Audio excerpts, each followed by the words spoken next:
Voilà, je reprends là où j'étais arrivé. Donc j'ai inséré un en-tête de formulaire et un pied de formulaire. Donc simplement en faisant un clic droit dans la zone détail et en activant cette option en-tête pied de formulaire. Et donc j'ai une zone au-dessus et une zone en dessous. Donc voilà ce que ça donne pour le moment, hein, mon en-tête de formulaire. Alors, je vais commencer par changer la couleur. Je ne vais pas laisser cette couleur bleue. Je vais mettre ça en blanc comme ici. Donc je vais simplement cliquer dans la zone en tête de formulaire. Et puis, dans l'onglet format, je vais lui dire que l'élément sur lequel j'ai cliqué, je vais le remplir. Je vais sur mon bouton remplissage. Je vais le remplir soit en blanc ou soit le rendre transparent. Je vais plutôt le mettre en blanc. Transparent, ça ne fonctionnera pas. Donc je vais le mettre en blanc. Voilà. Alors, donc j'ai mon en-tête, et dans mon en-tête, j'aimerais bien incorporer un titre, fiche, information client, donc mettre du texte. Alors pour mettre du texte, c'est un outil, c'est un contrôle, on va dans l'onglet création, et dans l'onglet création, dans les contrôles, on a ce contrôle-ci qui s'appelle étiquette, donc symbolisé par un A majuscule, un A minuscule. Et donc ce que je fais, je clique sur le bouton, et puis lorsque je vais placer mon pointeur dans la zone souhaitée, en l'occurrence ici l'en-tête de formulaire, mon pointeur prend la forme d'un plus avec un A majuscule, et bien je vais tout simplement cliquer glisser pour délimiter la zone dans laquelle je vais taper du texte, et ensuite je vais taper le texte souhaité, donc fiche information client, voilà. Et pour mettre en forme cet élément, je clique en dehors, puis je reclique une fois dessus, et là je peux modifier cet élément comme je le souhaite. Là, on peut imaginer ça, on peut imaginer mettre un cadre par exemple. Donc, je vais donner un effet. Voilà, je vais faire en sorte que le contour se mette en noir. Voilà, je vais voir à quoi ça ressemble. Je vais dans création, je vais dans affichage mode formulaire et j'ai bien mon titre donc qui sera présent sur toutes les fiches. Voilà. Voilà pour mon en-tête de formulaire.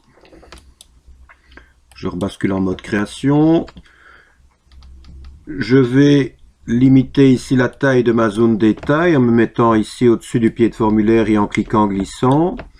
Voilà. Et je vais sauvegarder mes modifications via la disquette. Donc, on a juste vu pour le moment deux outils, le rectangle qui permet d'encadrer et le bouton AA qui permet de taper du texte. Alors, je vais maintenant un petit peu m'occuper du mode formulaire. Je vais basculer en mode formulaire. Voilà. Et imaginons, je dois encoder une nouvelle personne. Donc, encoder une nouvelle personne, je vais en bas sur le bouton Nouvel enregistrement.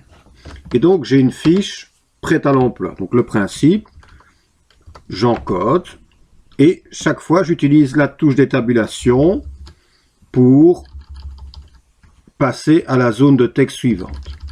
Et donc, juste bien comprendre une chose, ce que j'encode ici sera présent également dans ma table T client. Je vais juste enregistrer les modifications. Je vais fermer mon formulaire F client. Je vais ouvrir ma table T client. Voilà, et vous constatez que dans ma table T client, j'ai les données qui ont été encodées dans mon formulaire. Donc, une modification dans un formulaire engendre des modifications dans la table et inversement. Je vais rouvrir mon formulaire F client. Je vais me positionner sur ma dernière fiche et je vais la supprimer. Je n'ai pas besoin de ça. Donc, je vais ici dans l'onglet accueil, dans le groupe enregistrement, supprimer l'enregistrement. Vous voyez que ce sont les mêmes commandes que celles qu'on avait utilisées dans la table. Alors, petite chose qui peut être intéressante lors de l'encodage. Donc, si j'appuie sur la touche Tab, tabulation, je passe chaque fois à la zone de texte suivante.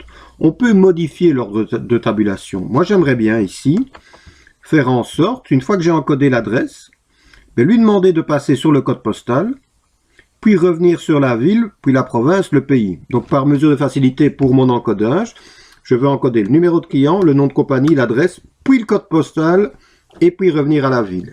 Et bien ça, c'est ce qu'on appelle l'ordre de tabulation. Et pour modifier l'ordre de tabulation, il faut passer en mode création de formulaire.